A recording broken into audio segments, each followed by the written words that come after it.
Hey folks, welcome back. Hope you're doing well and leveling up. To say that this week has been stressful and annoying would be an understatement. I spent several days in bed, lots of painkillers in me for an aching back, maybe cut down on the exercise a little bit for the next few weeks. And the rest of the week I spent in this studio filming about 8,000 hours of tutorials with Craig Petty. So I haven't had a hell of a lot of time available, but luckily I have plenty of footage for you. I've hijacked the studio we've been filming in here for the introduction to tell you that this week we have an amazing interview with John Morton, who's going to be telling us all the stuff that he knows about wedding fairs, which is a surprising amount. It's a really good interview. You should be listening to that. It's really worth a listen. And also we finally have our first Penn and Teller Fooler on the channel to follow Nicola Arcane last week, who's appeared on the show. And as a special bonus, at the end of the interview, Craig Petty has begged me, literally on his knees in the studio, pleaded with me to let him do a sneak preview of one of the tricks for one of these projects that we're doing.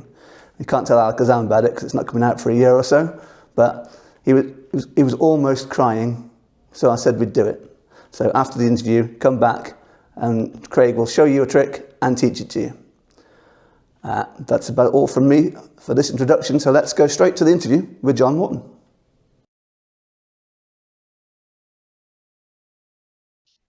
Hey again, folks. Welcome back to the interview section.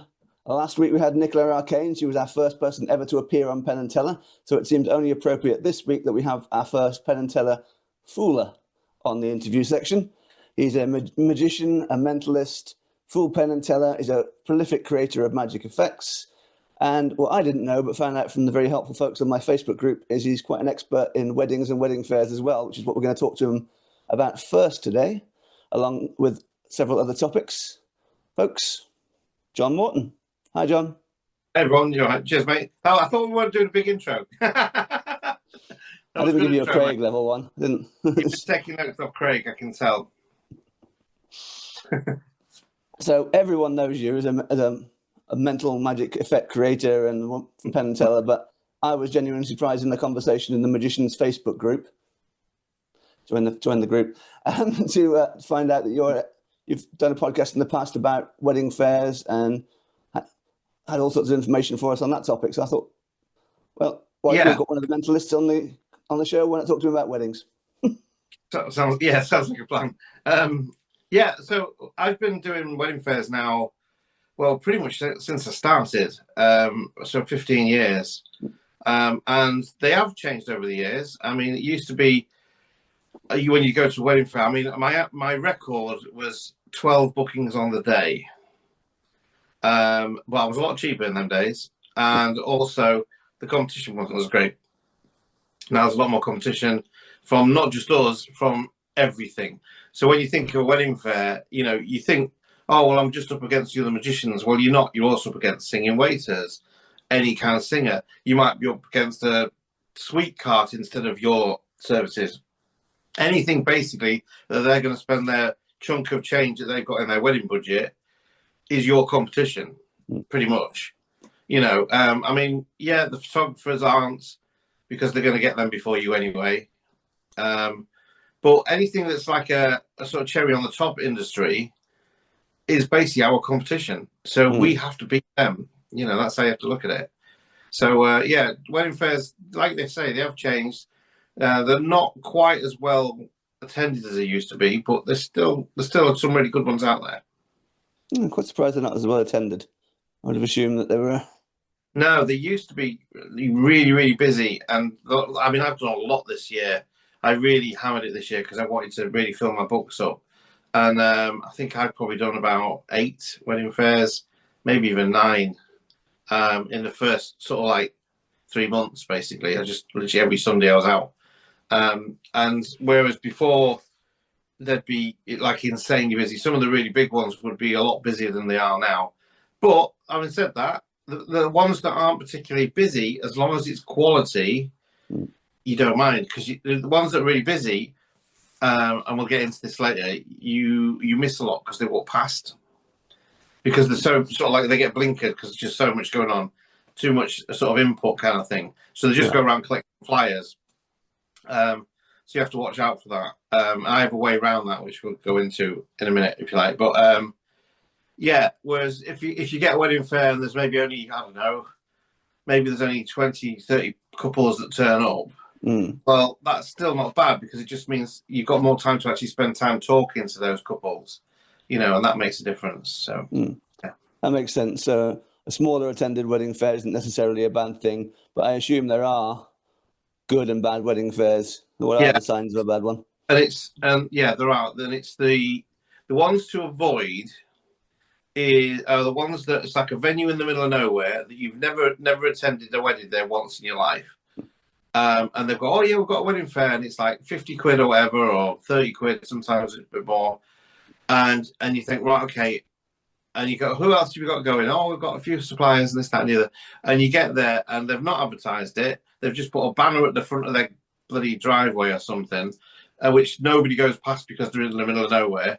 And you end up with like half a dozen couples, if you're lucky, going through, and yeah, you might pick one or two bookings up from it, but it's tight. That's really hard. Just on law of averages, So yeah, try and avoid them, because what a lot of these venues do is they'll have what they almost class as an open day, because there is a difference between an open day and a wedding fair. An open day is basically they invite couples to come round, look at their venue because they want people to book it.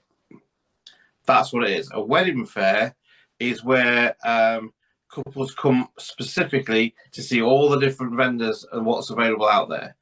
That's the difference. And a lot of these, like I say, a lot of these venues, especially the little ones, they treat these wedding fairs open days, really. And you're just there basically to pay for their staff to basically run the day. And that does happen a lot. So you really have to watch out for that one. All right. How do you feel about stands, John? Do you use a stand, or do you wander around like some of the people do? Yeah, I do have a stand. I normally have a 6-foot stand. So, should we get into it properly, into the meat of it all? Do it. All right, okay. So, the first thing you do, find a decent place to have a wedding fair. All right. So, look at the wedding fairs. Look at the ones that have got the most vendors going. All right. It'll probably be in like a leisure centre or some sort of like big hall or an exhibition centre, things like that. All right. If you've got like a ton of vendors, like 50 plus vendors, it's a good wedding fair. It's going to be busy. Yes, you might get competition from one, maybe even two magicians, but it's worth it, because as long as you can beat those other two magicians, or you know them well and you can pass gigs to each other if the one's booked, which again I always recommend working with the magicians, then that's the one to be at. Like I say, don't be at the quiet one, be at the busy one, because busy one, even if only like 5% people book you, and there's maybe, I don't know, 200 bride and grooms go, you've still got some bookings, all right? Just from the law of averages. So that's the first thing I'd say. Make sure you get a decent plot. Make sure you get a decent wedding fair. The second thing you do, book yourself 6-foot table space. That's normally what most people go for. Get rid of the table straight away. Get rid of the table. Don't have a table. It's the worst thing in the world, because if you have a table, you're probably going to sit behind it. If you sit behind it, you've got a big wall in front of you between you and them. At the end of the day, us magicians, especially wedding magicians, we're walk around people, aren't we? We walk from table to table, or we walk group to group. So why the hell would you put a table in front of you? You're not doing a parlour show. So get rid of it, bin it off straight away, all right? And if you've got a small close-up table, and I'll go into close-up tables in a minute for you, then have that with your flyers on. And if you've got one, if you are going to perform on a table, I do have a table because I do perform a few tricks on the table. Have two of them and have them matching. Make them sure they look nice, okay? And then one can have your flyers on it and your diaries, which I'm going to go into in a minute. The other one has as your tricks on it, basically, or has a surface for you to perform your tricks on. I have a little like dump bin that goes underneath my table that has the actual props in, or I have them on me like I would normally if I was strolling. So so that does two things. That means you can approach them easy. They can approach you and come into your stand. If you do have a table, it needs to be right as far forward as you can get it, so that when you build a crowd, you build a crowd. All right, they won't come into your stand; they'll be too nervous. So don't put it right at the back. You need to be at the front. The next thing you need to do is you need to get some roller banners. Now you can go for the big exhibition stands where they go and they're all like big, sort of like spider table type things. But the problem with those things is A, they're really, really heavy. They're cumbersome as hell to get through a wedding fair. You only have to do 3 or 4 wedding fairs with that thing. You'll regret ever buying it. It looks fantastic though. They look amazing. They really do look amazing. I had one for quite a long time. You look down some stairs, it hurts. It really does, you know. And they're not quick to put up. You have to put all the magnets on. Sometimes the magnet strips don't sit right. And, you know, I mean, the Magic Circle, they had one at Blackpool last year and they were struggling to get the sides on it. It just wouldn't stay with the magnets. And that's commonplace with those exhibition stands. So a simple roller banner does the job and it's small. So in my setup, I have one wedding fair that's the biggest one I do all year. Actually, there's 2 of them that are really big. That I get a lot of bookings off. And I have a 1.5 meter banner. And then I have 2 80-centimeter banners on either side of it. So I can do a 12-foot space. But normally I run on a 6-foot space.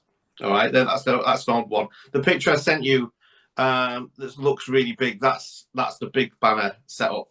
Yeah. I'm sure you'll be able to stick that in somewhere. That's the other challenge for you. Stick a picture in there too. If you see a picture pop up now, you know he's on it. If you don't, then we know he is not yet. It's a busy week this week, John. So the worst thing you can do is you want a backdrop, basically. So what I always suggest is get a roller banner. I actually have 3. I have 3 small ones. Now, the nice thing is you put one in the middle and 2 either side, so you get this nice curve. All right. Now, that 3 roller banners will essentially cover you a 6-foot table space. So I have 3 roller banners if I'm doing a quick wedding fair. My 2 close-up tables are actually projector tables. So what you do is you get a projector tripod, which are about 50 quid online. They're really robust. They're dead strong, and they go really small, so sort of this sort of size when they're folded up. And then they come with the tabletop. It's usually a metal one. And what I would do is, and here's another tip, bin off the metal tabletop because it'll have some weird lip on it. You don't want that. You need it to be flat. Go to the range or somewhere like Hobbycraft, or actually you want a kitchen place really. Buy a chopping board. Get yourself a nice wooden chopping board and screw that onto the top of your thing. And that's your new tabletop. Okay. It makes a very pretty tabletop. If you want it a different colour, spray it with some spray paint. Mine are sprayed black. All right. And then what I've done with mine, so mine have got a wooden tabletop on them. And then what I've actually done is I've bought some of that magnetic sheeting. You know that stuff that's like you put fridge magnets on the back of fridge magnets? My tabletop is covered in one of those. Right. And then I have one of those TCC mats, close-up mats, you know, the hard ones. Yeah. And I've got the opposite magnetic strip on that. So that magnetizes to the top and it won't slide around. It looks dead smart. And I have 2 of them. So those 2 tables probably cost me, I don't know, maybe about 140 quid for the 2. And that's with the TCC mats. Because they're very reasonable, they're mats. So they just look like black table stands and they pack really small. So that's really good. So you've got the 3 banners, you've got the 2 tablecloths, 2 tables. One table's got its flyers on, so get some flyers made up. You want A5 flyers from Vista Print, somewhere like that'll do them, or if you've got a local printer, you know, if you're no good at Photoshop and doing your own artwork, contact somebody like Steve Rowe. He's a great guy to do it with. I design my own, but I know Steve has an old business doing this now. And he knows what he's doing, so contact Steve. Steve, I'm coming for you for interviews. Yeah, Steve Rowe's the man when it comes to stuff like that. He was, before he was a magician, I believe he was a graphic designer, and it shows because his work's excellent. That's why all his tricks and stuff are all like things like polo mints with the things where they move and stuff. It's really good like that. So shout out to Steve. So yeah, so Steve, if you want some of that, or anybody you know that's good at doing that artwork, I mean, I'll push you to contact me, but I'm usually really busy. So if you want one, mate, I'll do it, but I don't want a million phone messages. Contact Steve and get with Steve. So you want that, and you want some business cards. Again, you can do Vistaprint or wherever you want. My cards are from Vistaprint. They are designed by me, and I have the raised embossed UV finish on them. So they don't look like cheap Vistaprint cards. They look like, you know, executive cards kind of thing. You can spend a lot more money on business cards, but mine are done in such a way that I write on the back of them when I'm doing predictions or if I'm doing a reveal of what their pet is or whatever, and I give them the card with their pet's name and obviously all my details on it. So for me, it's a marketing and it's a tool. So that's why I don't want to spend too much money on them, because I'm going to basically give a shed load of them out. So you've now got 2 tables that look nice. You've got 3 roller banners. And the roller banners, by the way, is a little tip for you. Put your advertising at the top. Put your name, put your telephone number, your email, website, whatever. My logo's actually got my telephone number and my website built into the logo. Right. So what you want to think, and I see this mistake done a lot, especially on roller banners for magicians, is they put the name at the top, and then they put loads of blurb about things and reviews and pictures and whatever, and then they put all the contact details at the bottom. Yeah, and so you know we're going to see it at the bottom. Yeah. Whereas what you have to think, right? Let's imagine you ran out of flyers, you didn't have any, and somebody wanted to contact you and they want to remember you.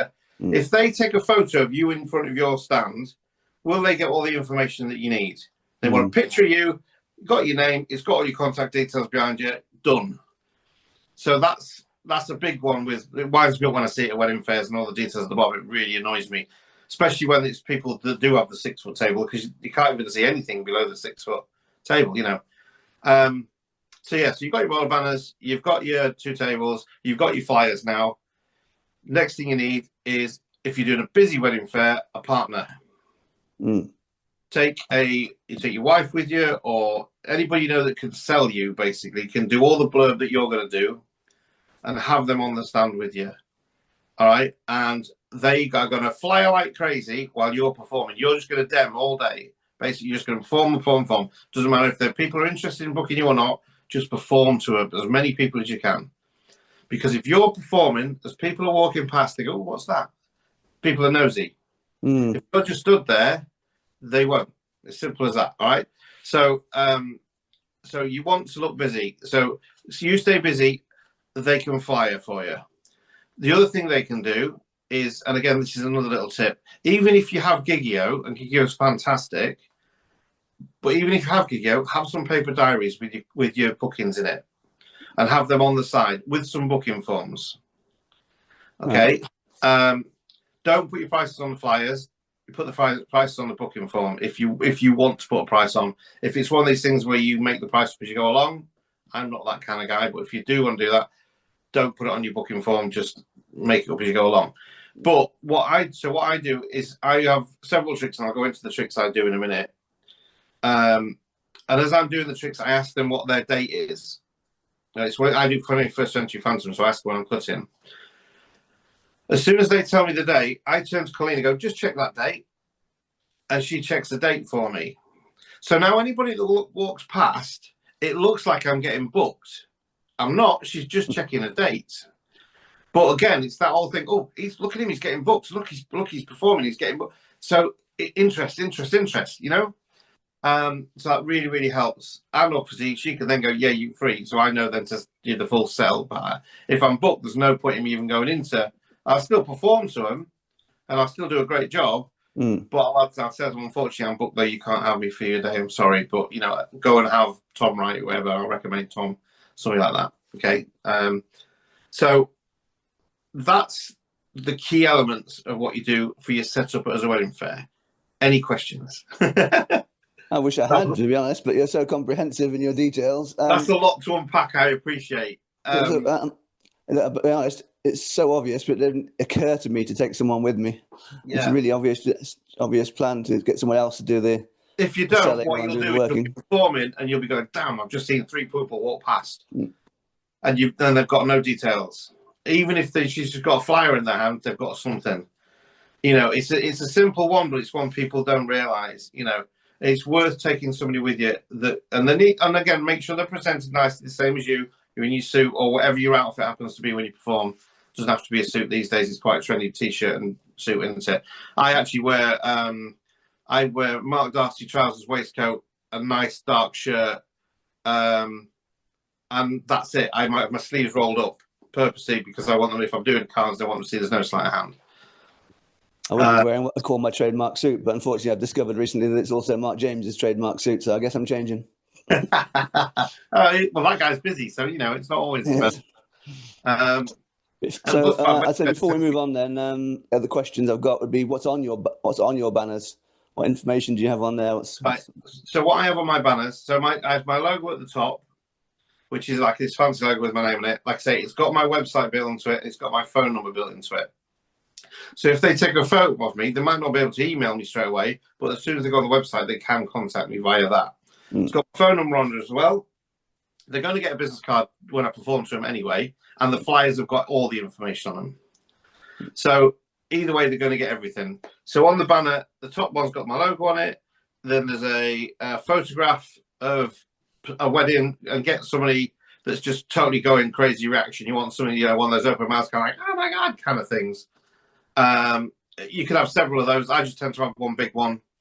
And then I have a load of quotes underneath from the press or whoever, because that bit's kind of lost anyway. That bit at the bottom is a bit lost because, like I say, it's below below your waistline really. So they're not interested in that. Your tables are going to be in front of it. You're going to be stood in front of it. They're not really going to see it, but you don't want it blank. So either put some pictures or put some more quotes down. Quotes are always nice because it looks good, you know. So that's what's on my banners. My flyers look pretty much the same actually. They have one big picture and they have a nice promo picture of me, so that they can, if they've got more than one magician at a wedding fair, they can look at it and go, that was the guy we saw. So if you have just one of a generic party with them, everyone going crazy, they don't know if it was you or it was the other guy they saw. So they need to know it's you, so they remember you. So that's really important. So picture of you in the front. Make sure you get a nice one done professionally or whatever. Your logo's on the top, contact details on the bottom, and then on the reverse of it, I think I've got 2 pictures on mine with my Facebook details and my email on it, and I think it's got a couple of quotes. So they kind of replicate the banners a bit. And they've got everything they need to contact me, basically. And they're just an A5 sort of size, which is what those plastic stands tend to be. Then plastic stands you get on eBay that just, you know, POS stands, basically, that just lock them in. Mine's got that, and it's got a business card holder on the front of it. There's business cards in it as well. But I tend to we give out as many flyers as we can. You know, and flyers cost next to nothing. They're cheap as chips, you know, so that's an easy sort of giveaway. You don't mind throwing them out. They're cheaper than the business cards. My business cards are expensive because of all the fancy raised stuff and everything. Whereas my flyers, they're not the cheapest, but they're glossy finish, but they're not really expensive because I'm just going to dole them out everywhere. You know, so that's what's on my banners. Yeah. Right. So I'm there. I'm in my suit. I've got my banners. I've got my tables, my flyers, my business cards. I've got my girlfriend Liz dragged into it. I've conned her into thinking it's a nice weekend out somewhere in the country. Yep. Sorry, Liz. The doors are opening. What's next? Right. So the first, you got to look at what tricks you're going to do. So let's look at competition now, and I'll go to the pitch and everything at the end. But let's go competition. So I go out as mental magic. Okay. So I do magic tricks, but most of my set these days is mentalism or mental magic, basically.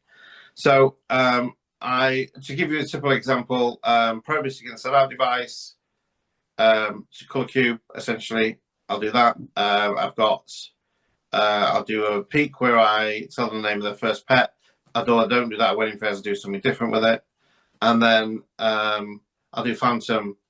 And then once I've built a crowd, I'll do a 3-card multi, or I might do Love Ritual, which is something new I've done recently. And I do that for a reason, which was a surprise to me, but we'll come back to that. So imagine you're at a wedding fair, all right? You're the couple, and you go around a wedding fair, and you see this guy, and he's really funny, he does some card tricks, and card to the mouth, and it's great, and gets the card signed, and he gives you that signed card at the end of it with their own signature on it. And that's your memento. Off you go, right?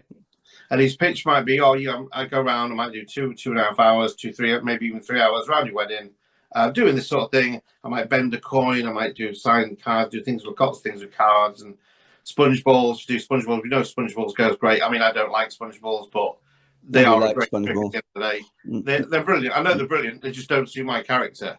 All right, but they are great. You know. So he does all that, and then they come to me, and the first thing I do is I hand the groom a cube and ask them to choose a colour, leave it on the hand, colour face up, cover over. While he's doing that, I give the bride a business card and tell her to write his name down. Okay. So then, while she's doing that, I turn to him because he's going to be bored at the wedding fair because men do not like being at wedding fairs. They're bored stiff, right? So I do the thing with him. I tell him what colour he's thinking of. I might do this a couple of times while she's writing. As soon as she's finished writing, I put the cube down. I might give her it. Do it once with her as though because I always do the cube like it's my test to see if I can read you or not. And then I will take the business card. I will put it into the middle of my stack because that's how my business card is, just a pack of business cards. And then I will ask them how long they've been together. So they'll do that. At that point, I've got the peak already. I already know what the answer is. I already know what his name is. I will then ask who made the first move, and I'll make notes on the business cards I'm doing this. And then I create a scenario. So I say, imagine it's the day of the wedding. The music plays, the doors open, you look down the aisle, there he is, bricking it, because we all know he will be, which gets a laugh. And they go, and I want you to think, just before you walk down, think of his name, picture his name in your head. And now I'll basically do what I normally do with normal, if I'm doing like the name of a pet or something, but I'll do it with his name. And then I'll go, for the first time, what's your name? He says, Neil, Bob, whatever. I turn it around, boom, Bob. And I go, that you may as well keep that, it's got your name on it. And I give him the business card. Now he's got a business card with his name on it. She's freaking out because nobody told me what his name was. So I've made that more personal about him and about them and their wedding day. Right? That's more important. Them both there with something in their hand from the beginning. So. Exactly, yes. So they're both doing something, and I've made it all about them, not about me. Not like, look how clever I am. I can make this car go to my mouth when you're not looking. None of that rubbish. It's all about their wedding day, and the music's playing, and I'm creating this atmosphere, getting them in the mood. Then from there, I'll go. I will then do 21st Century Phantom, which is where you cut out the celebrity. So I'll basically get them to choose a celebrity. As I read from her or him, or probably both. So I normally do both of them. So I'll get to show him, and then I'll read a bit off him, a bit off her, go backwards and forwards, getting the information, and then I'll start cutting it. Well, I'm cutting it. I ask about the date. Like I say, that's when Colleen starts checking the date. So now she's checking the date. People around me are going, what's all this? These papers going everywhere. And I make it, when I do 21st Century, I don't do it like some people do. Like Oz Perman does it where it's really neatly. He wants it to look like he's took time cutting it. I want it to look like the Polar Express guy with his paper everywhere, like Edward Scissorhands kind of thing. So I purposely make as much mess as I possibly can because I want paper everywhere. And I looked at one point, I looked down and go, sorry about the mess, it's free confetti. It's a wedding, it's allowed. Again, it gets a laugh, but it also covers a move that I do. So we do all that. She's checked the date. She tells me if I'm free or not, which is great. So now I know whether to go into the pitch or not at the end. I still won't do the pitch at that point, though. But boom, celebrity. All right, it could be David Bowie, Ed Sheeran. Ed Sheeran's a great one because often first dance is Ed Sheeran, right? So that's their souvenir. Now they've got a piece of artwork and a business card that's got his name on it. Already, I'm above the guy who's just giving you a signed card with your own signature on it. Yeah, more memorable straight away. Because if they go out the way, what was the name of that guy that did the cutout thing with the, it's gonna. That's where the flyer comes in because the picture would be, oh, that was the guy who did the cutout, And then I will normally at this point I'll either go into the pitch or if I'm starting to build a crowd, which if everybody doing Phantom, people are starting going, what's that? What's that? And I do it all up here. So when I reveal it's all up here. I will then use my table and I'll do 3-card Monty. So I do stand-up Monty, but I do it on the table. My set's very different to normal. It's done on a table, like a real thing. And I say, this is my public service bit, how not to get ripped off on your honeymoon. So if you see this on your honeymoon, don't play. And I'm going to show you why I'm going to line sheet all the way through it. And I go through 3-card Monty, right? Albeit the magical Garrett Thomas version. Now that does something else as well. That shows them I've got chops with cards. even though most of it is just a process, basically. It's a dance, isn't it, really? So, The memory test is that routine. yeah, you just have to do it a lot. Mm-hmm. You really do have to do it a lot. It took me ages to get I think about a month to get my head around it, but once I did, it's nailed. And now I just make sure I do it regularly. So I'll do that, and that builds a crowd. So if I've got people going, what's that? I'll go, come on in, we're going to play a game. So I'm pulling them in now. So now I might have like 3 couples around me, and then these 2 here. And I'm going, everyone, you're all against each other. Guess, see if you can guess who gets the most right. And what I used to do back in the day, I don't do it anymore, but I used to produce, the Lindt chocolate bunnies? Yeah. The little tiny ones, the 10-gram ones, they palm brilliantly. It's like they're made for palming. And what I would normally do is I'd go, you're all against each other. The one that gets the most right, keep your own scores, win a prize. So I'd go through the whole routine. I go, right, how many did you get? How many did you get? Oh, we have a winner. Clock, flash ball, poof, chocolate bunny, boom. Right? Again, flashy. What the hell's that? Let's go over there. Anything to create a routine, get people doing. So I've got a lot of people around me now. Now I'll go into the pitch because now I've got people around me. So the pitch. So remember our magician who's crossed the way. He's going to have a scouting. He's probably given them a flyer. He's told them that he's going to go around and entertain all the guests. He's going to do what he's done there. That's pretty much it. So I'm going to say to him, right, okay, so I do 2 weddings a day. I either do around the photos bit, so I do from your ceremony to your meal. That's the slot I do around the photos, okay? Or I do the evening party part, which is sort of 7 o'clock onwards kind of thing. So I'll explain the afternoon part, and then you'll get a gist of the evening part. So the afternoon works like this. I'll get there about the time that you're about to walk down the aisle. I try to get a photo of you as the last photo of you as a free woman before you get married. So that always gets a laugh. I said, you'll go do your marriage ceremony. It's about half an hour, and then you'll come out. Everyone's going to have pims or whatever you're going to have to drink. I'll give a couple of minutes for that, and I'll mix and mingle. So I'll do this sort of thing like you see me do. I'll tell people the name of the first pets. I'll do the colour cube. I'll do bending coin. Do all kind of bits and bobs. Entertain the crowds. Now, my job at that point is 2 jobs. Number 1, entertain the crowds. Stop them being bored. Because there's nothing worse than you're at a wedding and you're usually hungry because it's just before the meal and you're not in every photo, so you just stood around. If there's nothing to do, you are bored. So that's where the magician really comes in. We stop people being bored. We also stop people wandering off when they're bored. Because there's nothing worse for a photographer where they've got a group shot and they need one person in there and that person's no longer there. They've wandered to the bar or the toilet or whatever. So I'm part magician, part shepherd at that point. So if the photographer wants somebody there, I shepherd them there. That's why all the photographers recommend me, because I help them rather than hinder them. See, a lot of magicians get in the way of photographers. That's the worst thing you can do. What you do is you help the photographer. You talk to them the moment you get there. Find out if they're going to do a group shot. Find out when you can have the crowd so you're not in their way. They like you. You help them if they need somebody. Everybody's entertained. It's a well-oiled machine. It works like a well-oiled machine. And this is what you tell the bride and groom. Then about an hour and 45 minutes after you've come out of your ceremony, they're going to sit the guests down. So at that point, I do a trick just with the bride and groom in a private area that's all about fate.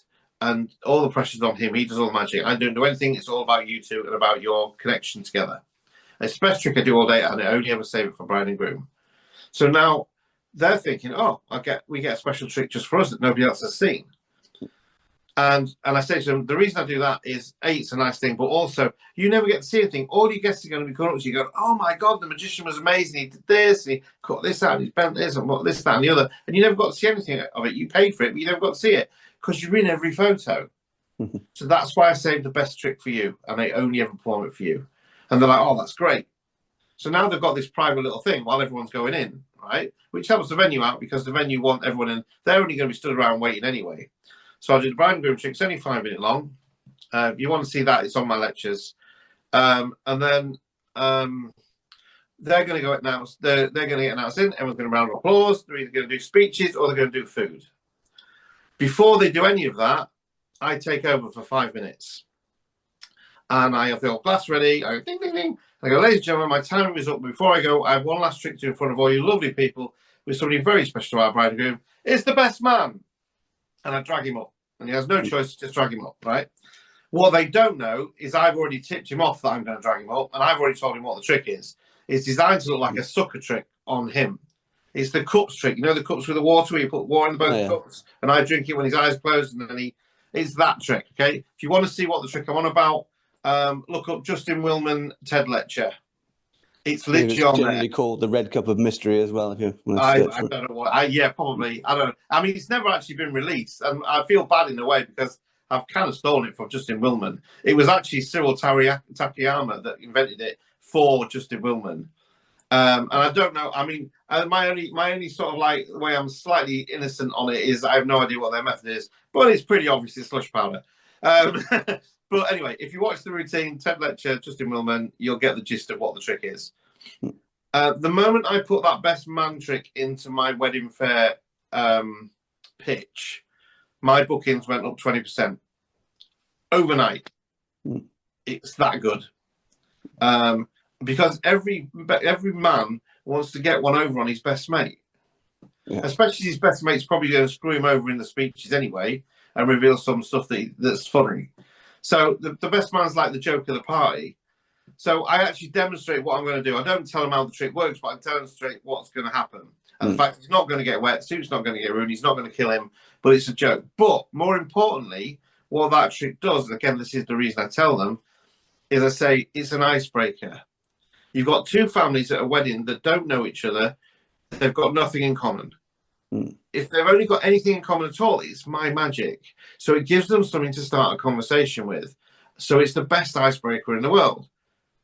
Now, that's a benefit straight away to a couple because the seating plan is the worst thing in the world to have to design. So, and then if you really want to say, I don't do this for but I'm just starting to put it back in again. If you really want to kill the lily with it, you can go, I have one other thing for you. As I'm going around the crowd, I carry another pack of cards with me. And everybody put little messages on the back of the cards for you. And you get that as a souvenir of your day. The groom or the bride will love that. You know, if she has a card in her little memory box from our old granny that's now dead, from her in her signature, that's a memory they can't take back. Yeah, so everyone covered there. Memories for the bride and abuse for the best man for the groom. Exactly. So if you look at our two pictures now, we've got the one guy who's just going to go around and do magic. I'm going to help the photographer out. I'm going to do a special trick for the bride and groom. I'm going to do something with the best man in front of everybody, which is a laugh and an icebreaker. And I'm going to give them a memory deck of cards. Who are you booking? It's a no-brainer. It's just features and benefits. You know, before I was a full-time magician, I was a jeweler. And we would sell really expensive diamonds and watches. You'd always sell to them the features and benefits. You wouldn't go, look, this is a watch that tells really good time. You go, this is a watch that really good time, and it's made of this quality, and it would last this long, and it's got sapphire crystals, so it won't scratch. You explain features and benefits. And that's what you're doing with your wedding fair pitch. So I do all of that. And then I said, the evening's very, very similar. It's a lot more mix and mingle because you haven't got the photographs, you haven't got the meal, so it's a bit more free reign. If you want the best man trick, I can do it. I do it just before the first dance. And the reason I do it before the first dance is so we come on stage, it's announced by the DJ, we do our bit, we walk off, you walk on. There's no mad scramble for handbags. Makes sense. And I do the bride and groom trick at the end of the night because it gives her a breather. So again, it's justification for every single thing I'm pitching to them.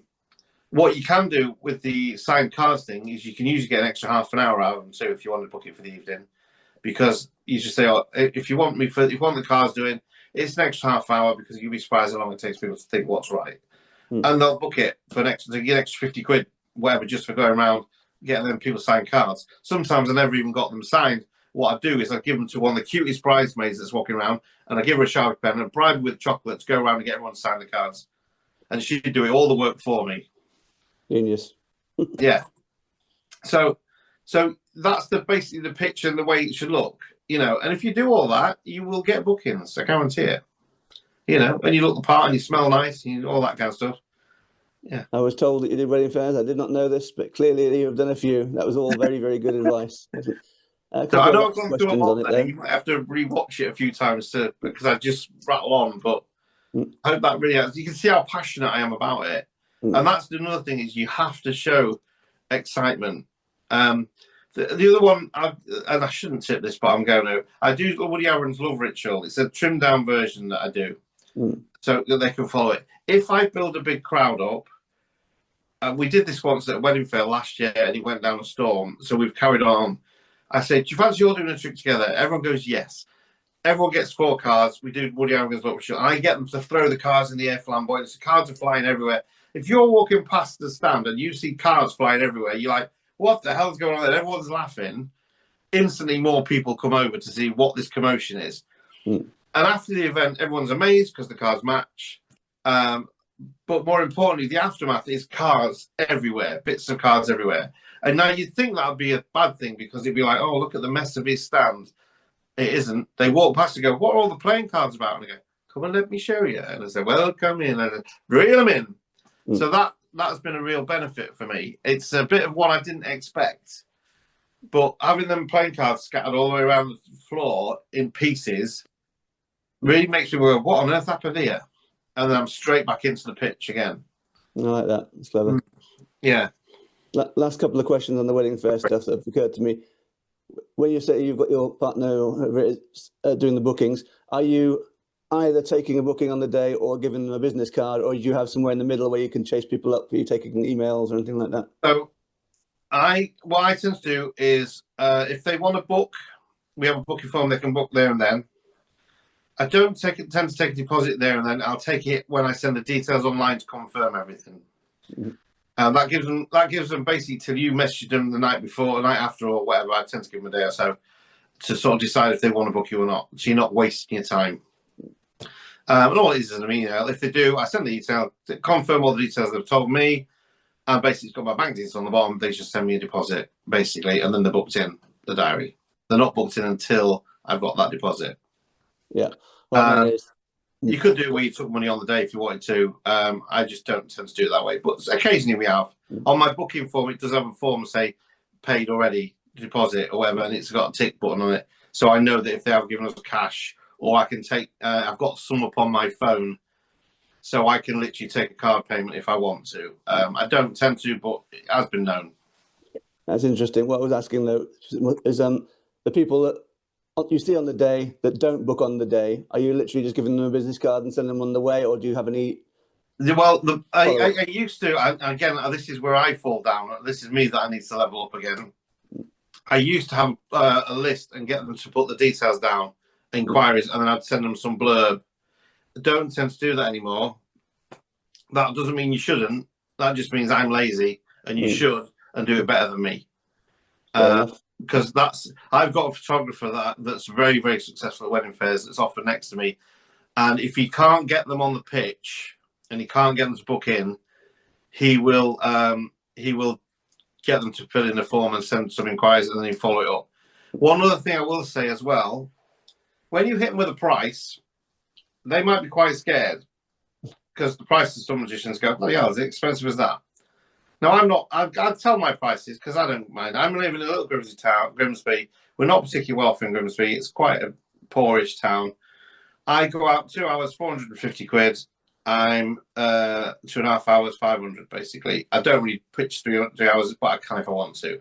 If I go further, 40 miles out of Grimsby, I charge £1 a mile for the extra mileage, and they all seem very happy with that. So if you want me in London, I'm about 800-900 quid. But that's about the going rate in London for a good magician. So it works out that way, all right? And I'm just about my limit in our area what I can get. If I was more in a city, like if I was more, I don't know, Sheffield, Leeds, that kind of thing, Birmingham definitely, I would be going out at 650, 750. Because that's probably the going rate there, and I think you could get it. If you've got all these benefits of reasons why you're better than the other guys. You know, and it's just a confidence thing as much as anything. If you ask for it, then you'll get it. You might not get them all. You won't get the cheap ones, but you'll get the other ones. The nice thing in the price range I've got is I'm just expensive enough that I'm not working in working men's clubs anymore with rowdy music and crap gigs. My gigs are always nice venues with nice people that have got money. Most of the time I'm looking at the car park going, damn, I should have charged more. But that's the way it goes. So yeah, that's another thing to sort of take in consideration as well. Two last brief things before I move on topic. Do you have an option for say a 30-minute or 20-minute add-on cabaret or something like that? I don't, but I do know other people that do it. And the ones that have done it, most of them say it feels weird doing it and they don't like doing it. That's not to say you shouldn't give it a try. Okay. For me, the reason I don't do it, well, normally the main reason I don't do it is because I'm moving from A to B. So as soon as they sit down for their food, I don't do between courses. I know a lot of people do. I don't. I want to be out of there at that point, and I want to be driving to my next one because I want 2 weddings in that day. And then I normally start the second one at 7 o'clock. And if I do 7 till 9, that means by the time the noise is getting so loud, you're not having to go and scream your head off. And now I don't have that problem because by the time it's really starting to ramp up and everyone's drunk, I'm gone. So my days of doing till 10:30, 11 o'clock and trying to deal with people that are smashed out their skulls and a DJ that feels like he's in a rave in Networth are long gone because of that. And that's a nice little thing to have, you know. Okay. And I get a lot of people go, oh yeah, but I drove down to London and I've got £1,000 or £850 or something for my gig. You know, I'm an £850 magician, and I go, that's great. I'm a £450 magician, but I've done it twice, and at 11 o'clock I'm at home in my bed, and I've got 900 quid for the day because I've done 2 450 gigs. Now that's just working smarter in my eyes. I don't have to travel as far. I'm home quicker, and I've still earned the same money as you've done. The only difference is I've performed longer and you've driven longer. I'd rather be performing than driving. Oh yeah, I spend at least half my life driving, for sure. Yeah, it's the worst thing in the world. When you first do it when you're young, you go, I love driving. By the time you get to 50 odd, you're like, I don't want to drive anymore. I just want to be there, do my gig and leave, you know. Yeah. I thought I'd always loved driving, then I met Craig Petty. Well, yeah. I can't believe that guy doesn't drive. It amazes me. Mind you, he can't sleep and drive, can he? And the moment he gets into a car, he's asleep, isn't he? So there is 10 seconds at least. Yeah. It's a great skill, that. The last wedding fair question that will segue into another topic, like I was almost a professional, is I'm curious. On the picture you sent me of your stand, you've got the Penn & Teller logo. Yes. That's obviously going to help your prices, but has it ever hindered you? Do people come to you thinking you're going to be a bit too much for them? No, it hasn't actually. It's weird actually. So if we were in America, that Penn & Teller thing, and I sometimes have the trophy on the stand too, depends how I'm feeling. That Penn & Teller thing would have made me probably a career in America. Because here in the UK, it's only really seen on YouTube. And even then you have to get the permission from the producers to get the copyright to allow you to have it on, otherwise it just gets kicked off. It doesn't really do you any good. What it does do is it gives the people that book your bragging rights. They love oh yeah, we've got a magician, full Penn & Teller. That's really what it's for. So that and the Magic Circle logo both just give you credibility. And that gives the quotes credibility as well. That's why it's on. I've got 2 more topics after this one, but we've got right there. So I've got to know, what's it like fooling Penn & Teller? What was the experience like in general? Crazy. It was different for me to most people, I suppose, because I got into it slightly easier than most magicians do. So a couple that I've worked with and helped consult with and built things for, and the really nice couple, Matthew and Natasha, which are the Conjurers. They've got a show in Vegas at the moment. Yeah. And they were doing Fool Us. And they were it was during all lockdown. So what the producers asked them to do was find a theatre where they could basically be a bubble and film all the auditions that couldn't come over but needed a stage, essentially. So they'd done that. They auditioned themselves. They knew I wanted to go on it with the baby book, because I tried to give the baby book to several magicians. Nobody wanted it because it's just the baby book. So they happened to, by the way, I love it. The extra slot. So basically, they rang me up and said, "Do you want the slot?" I'm like, "Yes." So all I had to do was not screw up in front of the producers. So I still did the interview with the producers like you do. I still had a really good conversation with them. They loved the fact you could learn it so quickly. And then basically, that was it. What they do is they changed scripts on you loads. So I'd done Baby Book for years and years the way I had, and then all of a sudden they want me to make it more American, more the show. All the artwork had to be changed, so I had to remake the book from scratch because they wouldn't have the images I've got because they were terrified of copyright. So all that was a bit of a ball ache. And then I had to film it from my workshop, which is out there in the garden. Yeah, I was supposed to go on live at 7:30, and they'd had a technical issue, so I was here till 10:30, sat waiting. At that point, my script's gone out of my head. I can't remember anything about what they told me to say, so I just winged it. So when the moment they went, "You might go on live, good luck," and that's it. Boom! Next thing I know, I'm on the screen in front of Penn and Teller, and I just winged it. So everything you see on that, I look at it. People go, "Oh, you look dead relaxed." I look at it and go, "I know I'm just making up on the spot." You know, and fooling them. Yeah, what they do with foolers is they say to you, if Penn says, "So I don't think you've fooled us," you just basically graciously say, "Thank you very much. Yeah, you beat me," and go off. If he asks you a question, it usually means you fooled them, and you just have to answer it honestly as you can. That was what I was told. So the moment he asked the question, I knew I'd got him. The reason they do that, by the way, is because they've got so many artists from abroad these days that might not have English as their first language. They're listening out for that phrase. So if they hear that phrase, they know to just nod and wave and say thank you and basically get off. And then there's no arguments. Like in the first few episodes when we did it in England, there was a few backwards and forwards with Penn and Teller. That's why it doesn't happen anymore, because of that phrase. You know, they know that Michael Close, who's the man in their ears, has decided if you've fooled him or not. He's the one that makes the decision, not them. Yeah. You know. How long did it take to get the trophy to you?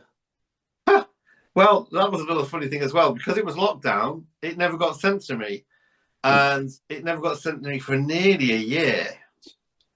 And then I happened to be we went, all lockdown opened up, and we had, right, we're going on holiday. We decided to go to Disneyland because we'd saved some money up. And so we went to Disney. So we're in Florida.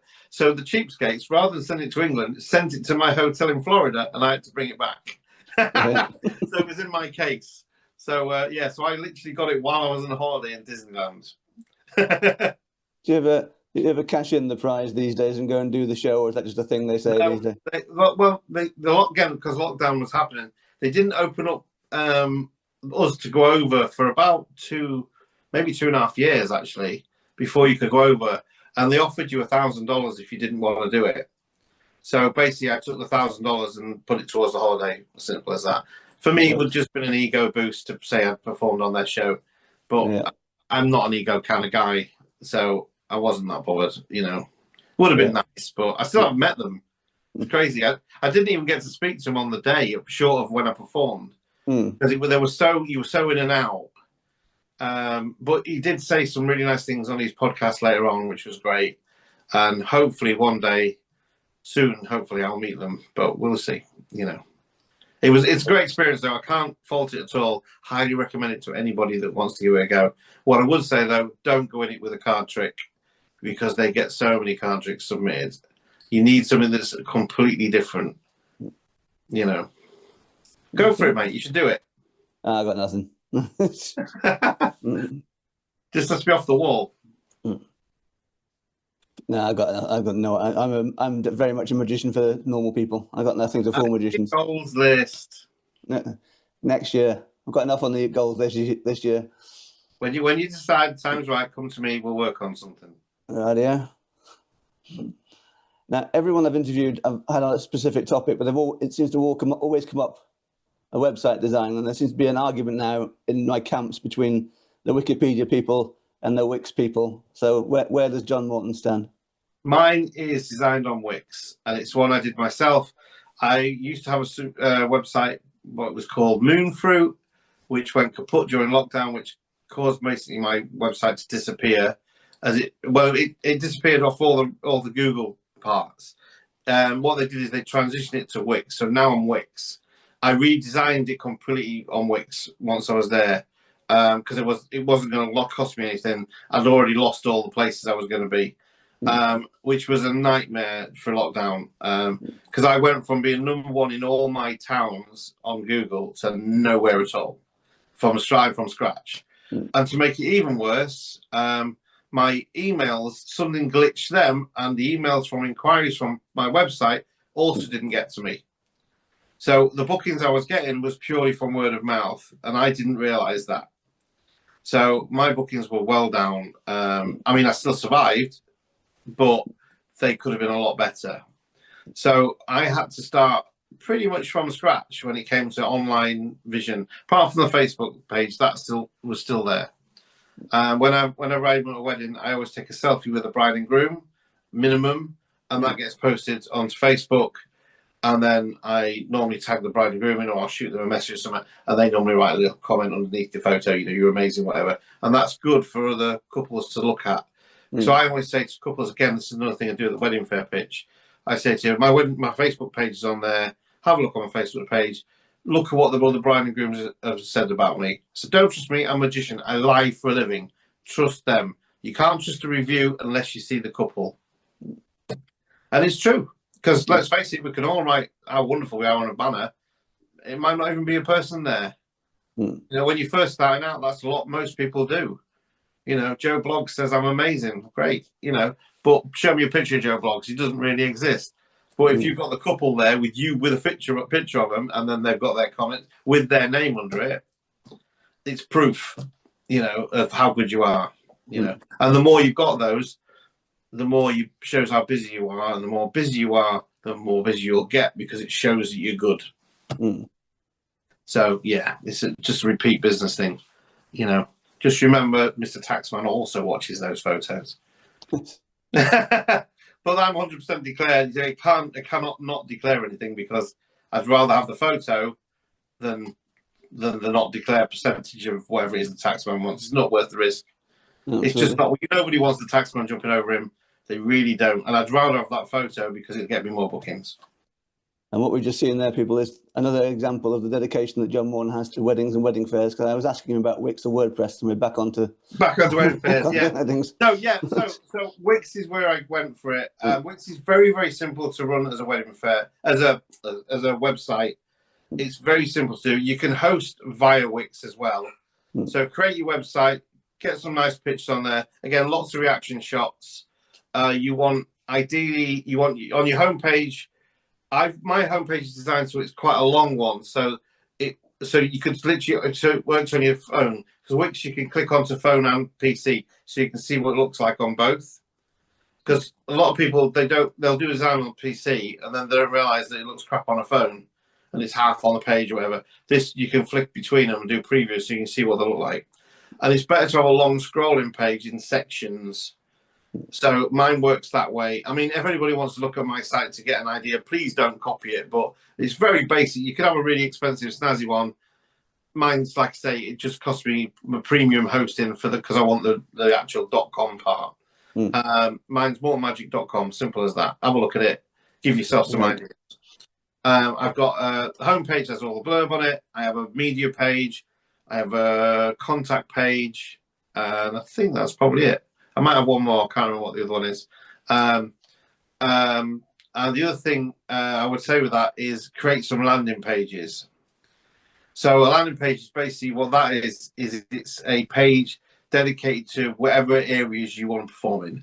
So if you've got you want to be in Birmingham, you put Birmingham there and you put it in the title at the top.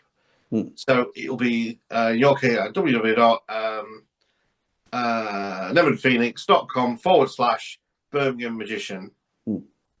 So when Googlebot's looking around, it sees in the web address of that page, Birmingham.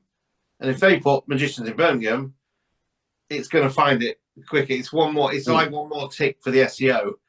And likewise, it's an old thing about putting the town in the page. It used to be in the old days, the more times you put like Grimsby in, the more likely you'd go higher up on the Grimsby. It doesn't work like that now. The algorithm's really complicated. What I did, because my site went kaput, like I say, I actually employed a guy it's a company called Webset. Phil is a great guy. I only pay him, literally all I could afford was 2 hours a month because it was literally locked down. But he, over the last year, has got me back up to sort of number one in my town, and I'm getting there on all my other areas. But that's because these SEO guys know what they're doing. They're worth their money because they speak this algorithm that changes almost daily, and that's their job. So whereas you might be an expert in the double lift, they're an expert in what algorithm is going to get you a little bit higher on that Google page, and you need to be up there because if you don't, you're nowhere. I mean, personally, I hate social media. I hate all this advertising we have to do, but it's a necessary evil. It's like Instagram. Instagram, if you want the youngsters, go to Instagram or have a TikTok thing. I'm an old fart now, so I don't tend to do that. I've got an Instagram page, but I always forget to update it. And I should might get as far as Instagram. I don't think TikTok's ever going to happen. Yeah, exactly. But the youngsters, or I'd say the youngsters, God, I'm really old now. But the people sort of like the 20s upwards, they're looking at Instagram and Snapchat and all these other different ones. But Instagram's more popular than Facebook. I tend to do everything on Facebook. Just because I'm an old git, basically. But don't take my advice on that. That's where you don't want my advice. Do the Instagram as well. You can link the two together, so you put it on one and it goes to the other. But what I did that one time when after I'd finished Foolers, something happened on my Instagram and it nearly screwed my Facebook up. So I purposely kept them separate ever since. And that's probably just my fault because I'm a techno idiot and I don't know what I'm doing with it. So now if I'm posting, I post separately. But you need to find somebody in your thing that knows all about this, and then I can watch it and learn myself. Give it a go. That's the plan. All the information will be on this channel in the end, I hope. I've got a lot from you today, I'll give you that. I think there might be a little bit of a riot if I had you on and didn't talk to you at all about mentalism at any point. So I'll probably finish with that. Not a lot of people actually, I don't think even Craig knows that I got into magic through mentalism in the first place. It was Darren in 2005 that got me started pretty much, and I went deep. And in the first 2 years, I've read ridiculously. I think it was about 2 weeks after that show, I'd read pretty much everything Bob Cassidy had ever written, and went further and deeper from there. But I never performed any of it because I watched Devil's Picture Book, and it's a hell of a lot easier to get someone to pick a card than it is to get them to sit down and have a long discussion. But I'm determined to get my mentalism show up and running this year. So you're probably better read than I am, to be perfectly honest. One thing I did for my creativity side is I stopped looking at other people's work, and I did that, and especially on any trailers and things like that as well. I did that because if I don't, what I do is just reinvent the wheel that's already been invented without realizing you've done it. It's so easy to do. You forget that you've seen something online, and next thing you know, you remember, look at me, how clever I am, and then goes, oh, that's such and such a trick. I should be good at creating mentalism by now then, because I've forgotten it all 20 years ago. Well, I mean, like I said, the stuff I like class as mental magic. Certainly Close-Up it is. I'm using a Pro Mystic inside-out device.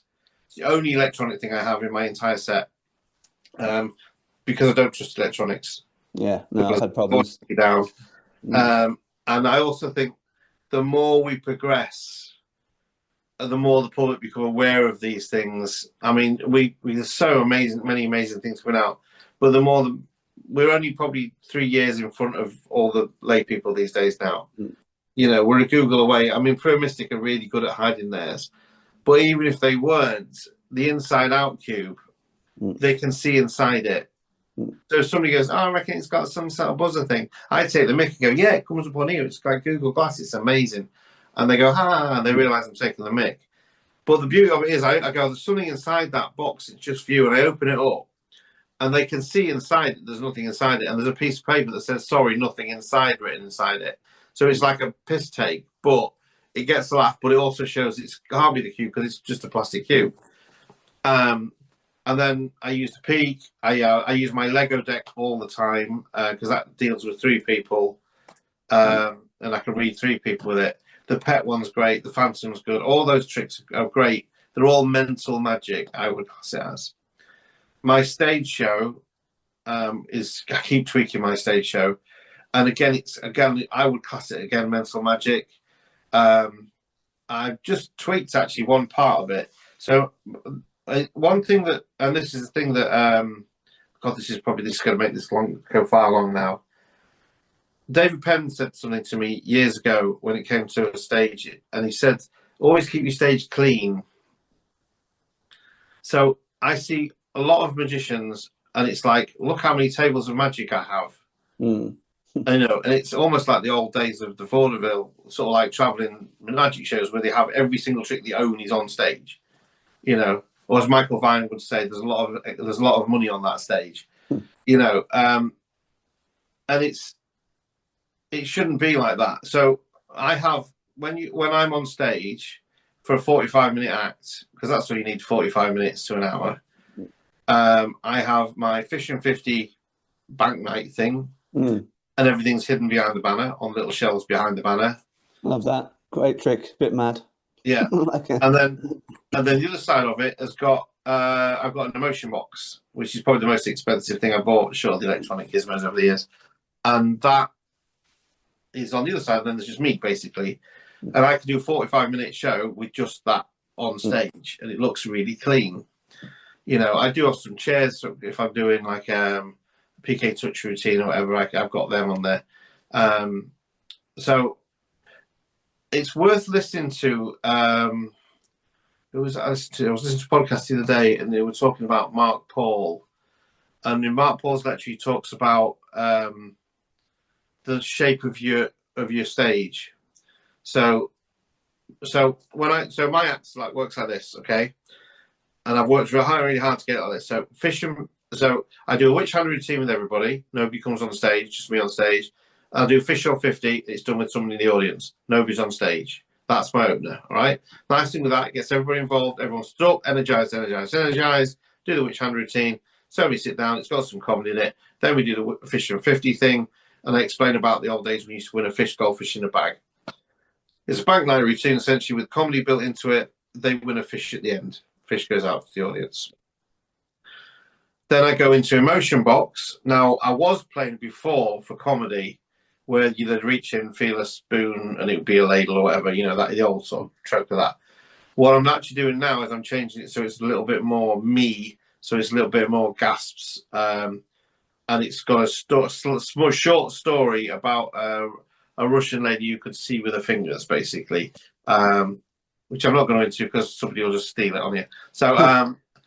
But that's a nice kind of like a ooh moment. Now that has one person on stage who becomes the seer, the lady. So that's one person on stage and me.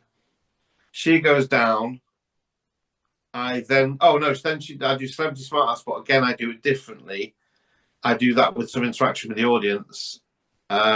So just still the same person on there. She goes down. I then go from that into I've either got two choices. I could go straight into imposter, or which is my trick, obviously, or I could go into a PK touches routine with two people on stage, which I'm working on at the moment. So now I've gone from nobody to one person to two people, and then I'm going to go to imposter with 5 people, and then it goes down to Woody Harrigan, just me on stage. If I'm going to do Woody Harrigan, if I need to make it longer, and I'll do that with a whole audience. Even though it's expensive, it's worth it. If you do that with a corporate client, get them to pay for the cards with the details on it. It's fantastic. And then I end with my icon lottery trick, which is just me on stage and people calling it. So it goes from nobody on stage for the opener, one person on stage for the emotion box and Celebrity Smart Ass. Then it goes to 2 people with the chairs. Then it goes to 5 people with the thing, with imposter, and then nobody, and it ends with nobody for me to take a bow. So the way it's structured, it looks different each time. And when you think about the routines, they don't cross over. So you've got witch hand routine, that's like a statistic fun thing. You've got bank night, which is the fish thing, which is bank night thing, which is essentially I can influence you to not choose the one you're going to pick, even though it's a 1 in 5, but I am going to do another 1 in 5 later on, it feels different. Then I'm doing emotion box, which is like pseudo hypnosis. I've made you feel one thing that's something different, or in this case, they can see with their eyes. It's a psychic thing. It's like a demonstration, if you like. Then PK touches. Again, it's a very different thing. One person feels something else. Then imposter is I'm going to be able to read who's guilty and who's not. So I'm reading signals, body language. Then Woody Arrogant is not really a mentalism trick at all, but it's just a fun interactive thing to get everyone's energy up. And then end with predicting the national lottery. So, which is a prediction. Okay. So they don't. Nothing's repeated, if you know what I mean, and that's why it flows so well. So when you're writing a show, especially a mentalism show, it's really hard because there's only so many choices you can do. You don't want to bring 5 people up on stage, send them back, and then bring another 5 people up to the next thing. It would just be awful, you know. And like I say, Mark Paul talks about this. Think about how your stage looks each time. So mine basically builds and then goes down to 1 again. So yeah, that helps in some way. Yeah, it's very interesting. I think you said you did either the imposter or PK touches. Did you say that? Yeah, at the moment. Well, you were a victim of your own success there. Are you doing that because everybody in the world owns imposter now? Well, there is that. It is a good trick. It's one that's in my close-up case all the time. I have 2 things. No, I have 3 things in my case. No, I have 4 things actually in my case. I can do a show in my close-up case if I have to, because I always have yours, my mystery envelopes in my close-up case as a backup. Very rarely use them, but they're there, which is an opener. I've got imposter I could do as a big group thing. I could do Woody Arrogant because I always have them because I actually do that on the tables, and I have the cups trick as well. So, and I've got the PK touch blindfolds in my case as well. So I could actually probably do nearly a 30 to 40 minute show if somebody dropped it on me last minute. And that's always handy to have as well, because it's worth when you're doing close up. If you're looking at building a show, start working it in your close up set. Even one imposter is in my emergency. I need to do a show bag as well. Yeah, I think a lot of people have kept it for that because that's what it's ideal for that one time when they say do something, you know. Yeah. The 3 of you that haven't got that, I mean, you might as well just finish it off. I've got a handful of the Sharpie ones left, and I mean literally a handful. I've got a few of the stick ones left, but I haven't got many of the Sharpie ones at the moment. You know. So, yeah. You were saying it's difficult because of the choices you have in mentalism. There's another reason that mentalism show writing can be difficult in the UK. And mentalism can be very boring. It can be, but for choices wise. But the other thing that always bugs me is in England we have the WWDD syndrome. What wouldn't Darren do? Yeah. Is that a concern for you? How do you try and avoid that? Do you bother at all? It's difficult to not turn into a Darren Brown tribute act. I think we all do that when you first get into it. You can't help it because his work's so prolific and the guy is so incredible at it. And he's covered nearly every single option there is. I mean, even Darren himself must be struggling now to go, oh, shit, what are we going to do now? If you watch his stage shows, they're basically, he takes an element that was a key part of his original Mind shows when he was doing the street stuff. And he's took a piece of each one. So one time it was psychic healing. Then there's another one. He's got he does the seance where he did the spirit cabinet. And each time he's taken an element of his, but he's running out of that now. So it always amazes me. I haven't seen the current show that's just started up. I'm waiting for that to go full national, and then I'll go see it.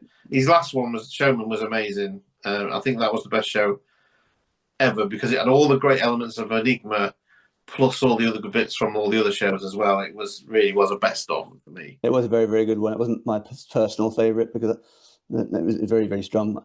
It's always going to be something Wicked Wish They Comes because that's got me into all this nonsense. Yeah, I mean, at the end of the day, you're going to end up doing a trick that Darren's done. You can't help it. All you can do is not have a little goatee beard. Oh shit, I've got a goatee beard. Not have a bald, not going bald. Oh, I'm balding as well. Crap. That was my problem before I even started. I went to see him with a girlfriend at the time. I wasn't even a magician then, but I was. dressed all in black and had a goatee without being a magician. I Yeah, swear at one point he walked past me in the audience while he was checking for people and did a double take. probably. I wasn't even doing magic then. There used to be a guy at Blackpool that I used to see around the Pro Mystic stands, and he had the spiky hair like Darren used to have, and he had the goatee. He just looked like Darren. It was just to make me laugh. A nice guy he was, but you could tell he was like a Darren wannabe. It was almost like a cosplay. It was that bad, you know. And I get Darren gets that a lot. You can't help but copy well, not copy his work, but be influenced by it, you know. Just don't try and be him, I think. Try and put your own twist on it. It's not easy, you know. It's not easy for anybody. Even the greats like Mark Paul and that. I mean, Mark Paul's a genius. Yeah, I think he's one of the best mentalists in the UK. But Mark Paul's going to have a chair test. He's going to do readings. You know, and same with Luke Germain. Because it's mentalism, and there's only so many plots in mentalism. You know, it's going to be a prediction, or it's going to be like a sneak thief style thing. You know, where you're reading people. That's how it is. You can't help it. I think the one thing with mentalism that I try and put into it is I try to add colour into it, because I think mentalism can be quite boring and it can be quite bland, whereas magic's quite showy, and I think, without going over the top and making it look too silly, I've actually toned mine down a little bit just lately. But I do think that if you can make it look interesting on stage, it helps. And obviously adds a little bit of comedy in there. It doesn't have to be like laugh a minute comedy. I mean, my biggest problem, is a confession for you, is my best mate Tom Wright. I've opened for Tom, I've closed for Tom. And you try and follow him when he's been as funny as he is, it's a nightmare, because he gets everybody laughing, and then you come out and you do your mentalism and nobody's laughing as much, because you're going, is it because I'm crap? And no, it's not. It's because we're very different. And afterwards they come to you and go, you were amazing. Oh my God, how did you do that? And it's playing for gasps instead of playing for laughs. Well, that takes something to get your head around. If you following a comedy magician, and they're killing it like Tom does every single time, he's got an instant feedback. He knows if he's winning the audience over, because they're laughing their heads off. With you, when you're doing mentalism, it's very different. You know, so you have to trust the work and get the feedback. You can hear it with the audience to a point, but the after feedback is really important as well, I think. You know, it's just a different animal. It really is. You know. I'm going to try and take it the comedy way as well, I think, myself. That's my approach. If you can do the comedy as well, great. I can't start joke save my life. I'm not that funny. So what I can do is I can set things up in my act that makes it funny, so they do something funny. I used to do, when I did Sneak Thief, I did it as the Guilty Secret Society, and they got a little badge saying Guilty Secret Society, and they would all write something that was a confession. Now, the nice thing with that is, as long as you told them when you gave them the board, you say, write something funny. Because otherwise you just get, I like chicken nuggets. Well, that's boring as hell. You need them to say something like, you know, I had one lady that said she used to work in a pet shop and she accidentally killed a budgie and hid it from something or other. And it was like, that was the final confession. And it could be built up into something really funny. I mean, it's a dead budgie, it's not that funny, but it worked that way. I had another one who had a tattoo of a red devil on her ass. And I had another guy who said he performed in a porn film. And I went, oh, to be fair, that was an easy one for me because I've seen that film. You know, so just that little, where you can put a joke into it to make the comedy really helps. So anything like that, really, where you can make them start the joke for you without you going, you know, knock, who's there kind of thing. I'm not that kind of guy, you know, and I can't do all the funny facial mannerisms that Tom does and all that kind of stuff. It's very difficult to be a slapstick mentalist. You can't do it. You know, Tom's great though. You're right. I mean, I regret missing Jack Rhodes' show at Blackpool because everyone says how amazing it was, but I can't hate myself too much because I got to see Tom's, and Tom's was great as well. But I was backstage, so I saw it just purely for the backstage, but not for the first time. As I can tell you, I've seen that show. I've seen it evolve, and that show, as good as it is, that show has got 5 years worth of work, I think, in it at least. And every single joke, every single timing beat has been discussed and thought out and worked on. There's nothing in that show that happens by accident. He's a real professional and a perfectionist on that sort of thing.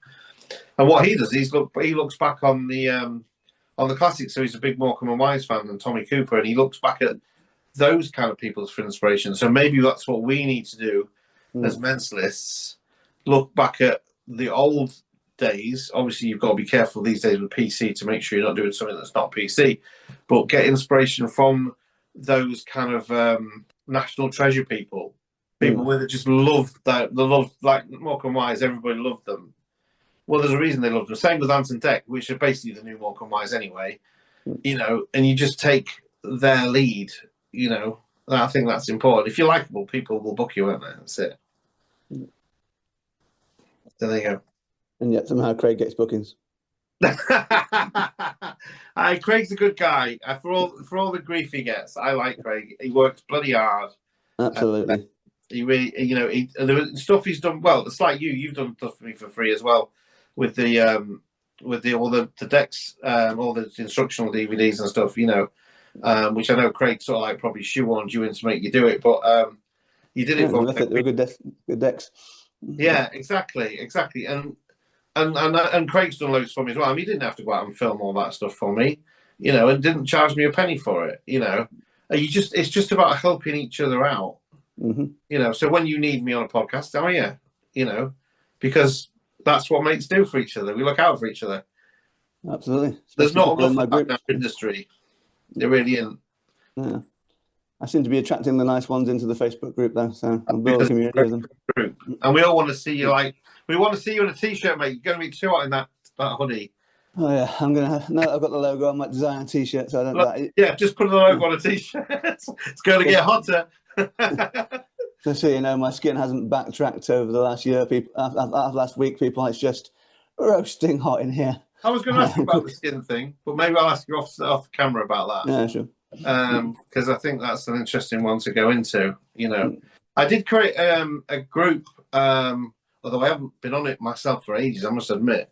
Don Lavelle kind of took it over at one point, called Magicians in Style or something like that. And it was about what suits to wear and what aftershave and things like that. It would be good to get that back up and running and interactive. Or maybe on this group alone, you could do it. It's things like suits, what suit to wear, what outfit to wear. People don't realise that. I mean, I wear Mark Darcy now.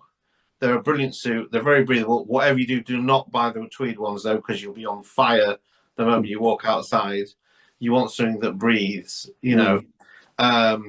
But they always look smart. They've always got some small detail. Shoes are really important. Get yourself a nice pair of shoes, because women in particular always look down at your shoes. It's an old thing that I learned a long, long time ago.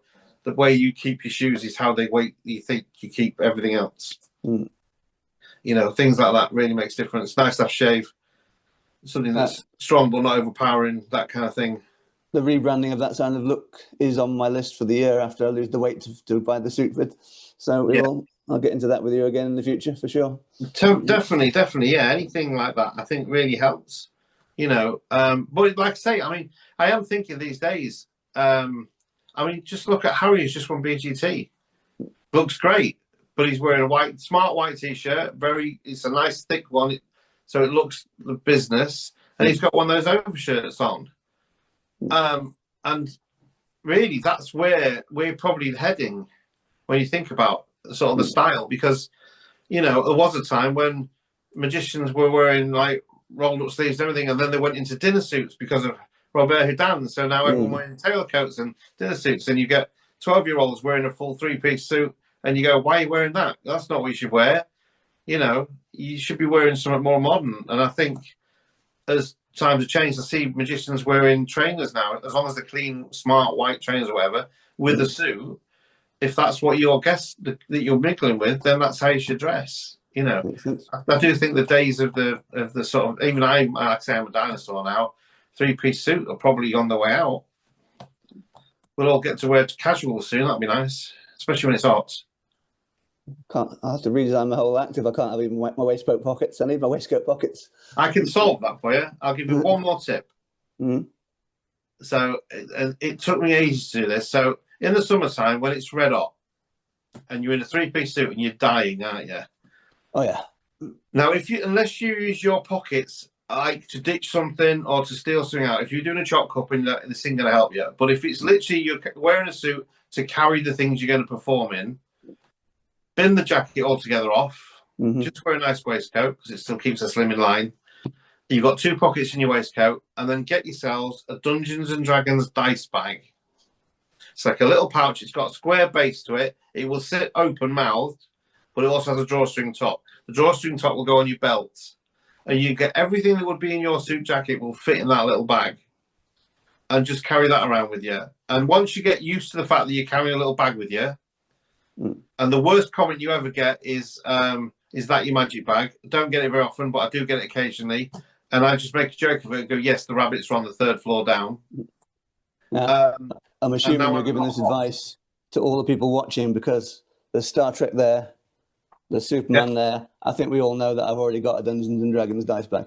Yeah, and Dungeons and Dragons dice bag, they're brilliant. You can get everything in it that would fit in your suit jacket, and now you're not hot and sweaty at a wedding when you're baking in a 3-piece suit because the sun's blazing down on you. And you just wear your waistcoat. It's great, mate. Honestly, it's the best thing I ever bought. I'm to the point now where even if I wear the jacket, I use the bag. And I don't have anything in my suit jacket, so my jacket's a really slim line. Nice.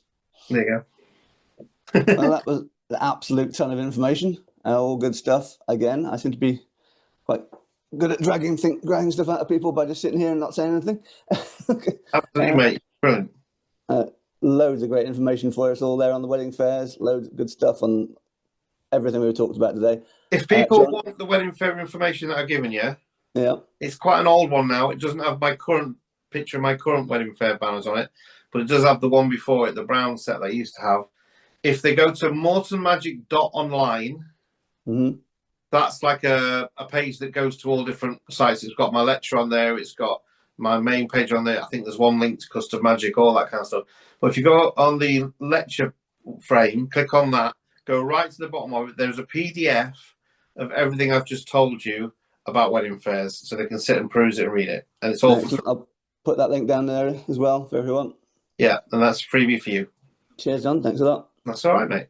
Before I let you go, have you got any? You're close at work like me mostly, so I'm not.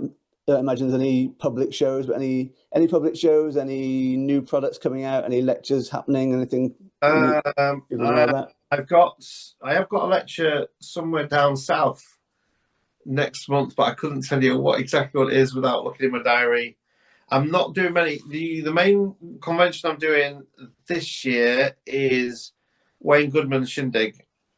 I am there for that. We'll be doing that. I supposed to go the last 2, and I've had to cancel twice, so I will be there this time. And then I've got one more sometime next year, and that'll be the last one I do of this lecture for quite a while then. Mm-hmm. Cool. So, yeah. I hope that's helped. I think we've ripped all the information we possibly can out of you. I didn't even bother to pretend to tell you at the beginning that I was going to not going to ask you your origin story or anything like that. We just went straight into it, just steal all the information we can, give it to the group. Did we manage to keep the time down? We didn't do too bad. Not a bad time, and it's good because I'm stuck with Craig for 3 days this week filming more of his products with the 10-hour tutorials. Wow. So a good hour and a half interview with you means that my bit at the beginning and the end can be shorter. Yeah, too right. Well, good luck with that, mate. I had hair before I started doing that. Yeah, I can imagine. Yeah, but it'd be good. At least you get to see what the new stuff is that's coming out. Absolutely. And you can see him working it. Mm-hmm. So I think I've been given privy to a couple of things that he's coming out. And they look good. They do look good.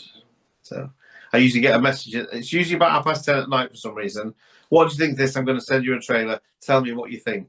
And I'm like, right, okay. And then some secret link comes up and I have to click on it and look at it and then give him feedback on it. That's usually what happens.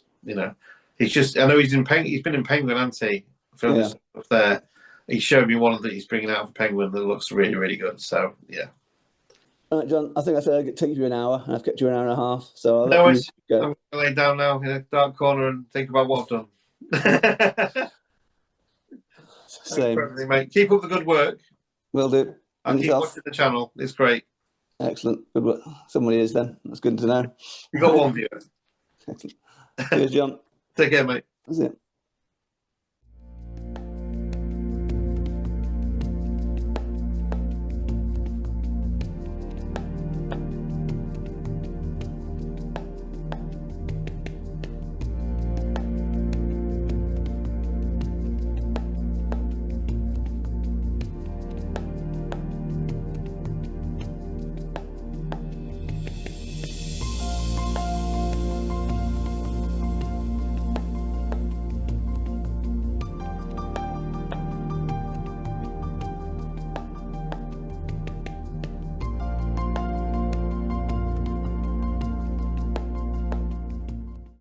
So I'm here in a glorified porn studio that Nemid assures me is not used to film porn, and we're filming a new project for Alakazam. And Nemid has insisted that I teach you guys a trick off the project on his channel. And he's the one that's giving me a lift home, and I don't want to be stuck in Wednesbury. I literally have no choice. But, and this is important, please do not tell Peter Nardi or Harry Nardi that I'm telling you about this project. So this project's probably not going to see the light of day for about a year, maybe a year and a half, but I've been working on it for about 3 years now. This is the Z Fold wallet. So this is a collection of routines with one of these bad boys, a Z Fold, right? That's basically what this is. This is a collection of routines with Z Fold. There's 40 routines on this project. It's going to be a really long one. The Z Fold wallet is a wallet that honestly most magicians buy and they shove it in their drawer, and it comes out occasionally to do it if they need a two-way out. And everybody buys one because they're told that they need one when they get into magic, but nobody knows how to do with it. So I've got like 40 odd, somewhere between 40 and 50 really eclectic routines. Nemid is currently losing the will to live, aren't you, Nem? I'm going to show you one of the routines of the project, okay? I'm going to show you and teach you one of the routines. Now, this is a really cool one. If you like it, you can learn another 49 of them when this comes out. But I'm telling you, when this comes out, this is going to be this is going to be a project you want to get. I think this is out of everything that I've done, big projects on like the Svengali deck and the cheek-to-cheek deck and the Mirage deck and the Invisible deck. This is the one I'm most excited about because nobody uses a Z Fold wallet for anything else other than a two-way out. So let me perform the routine to them behind the camera. I don't think it's going to have as much energy as normal because we've been shooting now for about 8 hours and we're not even halfway through. But let's see if we can get him excited. Nem, are you ready for this? Woo! Thank you. So I've got a deck of cards, but this is not a card trick. We're only going to use one card, and in a minute you get to choose which card you want. It's going to be a completely free choice, but before you pick a card, let me explain. There are 2 rules in Magic that you should never break. Rule number 1 is you can't tell the audience how the trick works, because if you do that, you're going to get kicked out of the Magic Circle again. I don't want to get kicked out again, and I think the next time they kick me out, I ain't getting back in, right? So you can't tell people how the trick works. Also, you don't want to tell people ahead of time what's going to happen. Because if you tell people ahead of time what's going to happen, they're going to be watching way more carefully. So I'm going to break both of those rules right now. And it involves this wallet and one of these cards. Nem, which card would you like? Name one. They're all there. Ten of Spades. Ten of Spades. A lot of these have actually been signed by you already, but the Ten of Spades is good. So like I say, it's not a card trick because we don't use the whole deck. We just use the Ten of Spades. Nem's behind the camera, but I am going to write on this card, Magician levels up. How's that, Nem? There you go. Follow the YouTube channel, Magician levels up. So, there you go, signed. 2 rules of magic. Like I said, don't tell people how the trick works. I'm going to tell you how it works. This trick uses misdirection. Now, if you don't know what misdirection is, it basically means making you look somewhere else. That's why I have this wallet. Inside this wallet, I have this card. This card has misdirection written on it. This is a physical embodiment of misdirection. So this card is going to misdirect you. I've told you how the trick works. I'm even going to tell you what I'm going to do ahead of time. I'm going to get your signed card, Nemid, to appear right there inside the wallet. And you won't see it because you're going to be misdirected. That's exactly what's going to happen. So try to keep an eye on the card. Try to keep an eye on the misdirection card, keep an eye on me, keep an eye on everything. But you're not going to be able to do it, no matter how close you look, because you'll miss the moment it happens. You see, it happens on 3. 1, 2, 3. And that's when that card changes into the misdirection card. And the reason it changes into the misdirection card is because that's the moment it happened. You looked over there, you missed over here. You see, over here now, I have a face down card. Not just any face down card, this is a particular face down card. It's the one that was over here from the very beginning. Believe it or not, this, Nemid, is your signed card.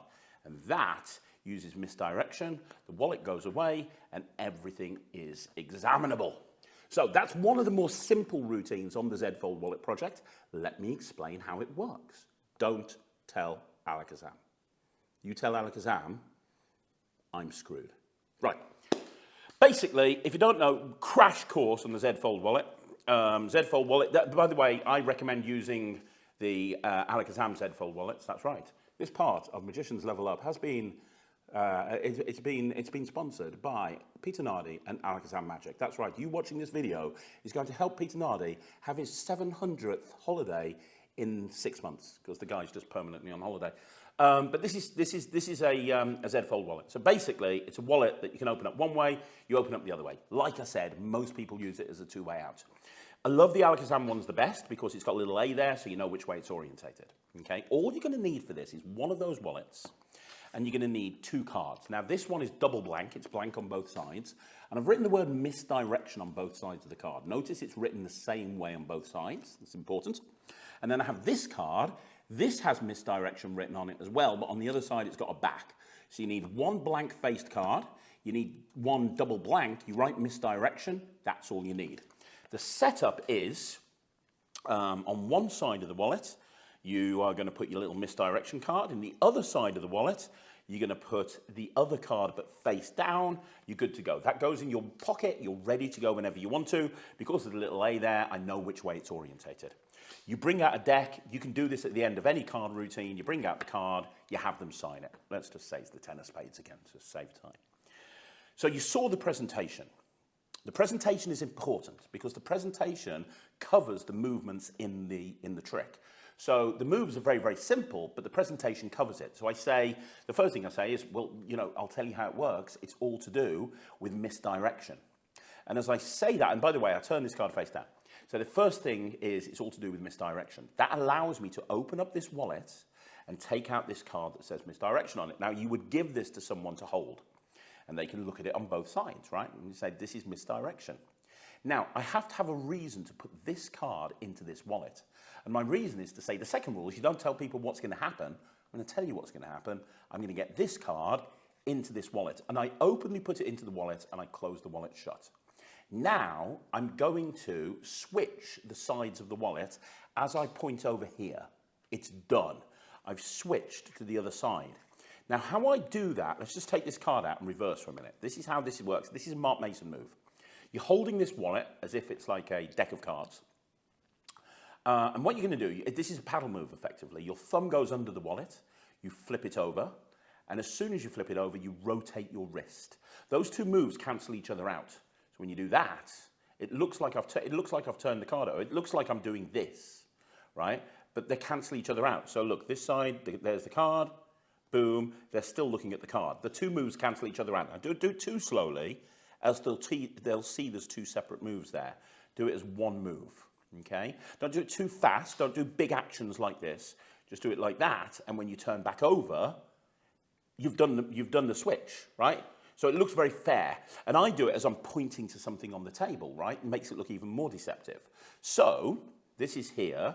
We've got to this point where the signed card goes into the wallet. I openly shut it and I say, you won't see me put it in there because of misdirection. And as I point to that card over there, I do the move. So when I open up the wallet, I then take this out. They think this is their signed card, but this is the misdirection card. I then take this card, I show it both sides, I put it back into the wallet, and then I close the wallet, and I do that move again a second time as I say, watch that card, watch your card. I've now done the move again. So when I open this up, they're going to see their signed card.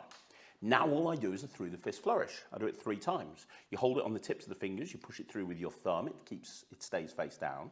Do it the second time, it stays face down. The third time, you put it on the palm of your hand and you push it through and it turns face up. And it looks like their signed card has turned into the misdirection card. Now you can just put that card down on the table, or if you want to, the same move that you used with the wallet, you can use with the card. You can do like a little paddle move. It looks like they're showing both sides. Now don't make a big deal of this. Don't go, look, now this has got misdirection on both sides. That is not good. But just, they can see misdirections there. As you put it down, it looks like they're seeing the other side of the card. So now, you're going to clean up and make everything examinable. So you open up the wallets, and they see a face-down card there, and that is an amazing moment. So now you pick up this misdirection card, you use it to take this card out, and I put it onto someone's hand. I don't have a hand here, so we'll put it on the close-up pad. This misdirection card gets put away inside here. Remember, they can't examine this. This goes in here, and I say, if this was your card, that would be amazing, and I do the switch one more time. So now when they turn this over, they see their signed card. I can open this back up and I can take the misdirection card out and put it onto it. The wallet goes away and they're left examining everything. And to reset, all I have to do is just put that misdirection card back in there. And as I walk away from the table, I flip this one over and I'm ready to go with any other card that I want to. And that is called misdirection transfer. It's one of 50 routines on the Z Fold Wallet project from Alakazam that's not going to see the light of day for about a year. So you've got a very exclusive look at one of the routines of the Z Fold Wallet project. I've got to get back to work now. We're not even halfway through this bloody thing. I want to say thank you for watching. And Namid, will you give me a lift home now, please? Yeah, maybe. That's it for this week, folks. Hope you enjoyed that interview. Not a lot from me this week, but with the amount of painkillers rattling through my system right now, I'm astonished you got this much. But stay tuned, like, subscribe to the channel, join the Facebook group, because we've got lots more high-quality interviews coming in the future. And with the upcoming reboot for the next 12-week year, we have new goals, new segments, all sorts of new stuff coming up. So share, like, subscribe, hit the notification bell. I'll see you next week.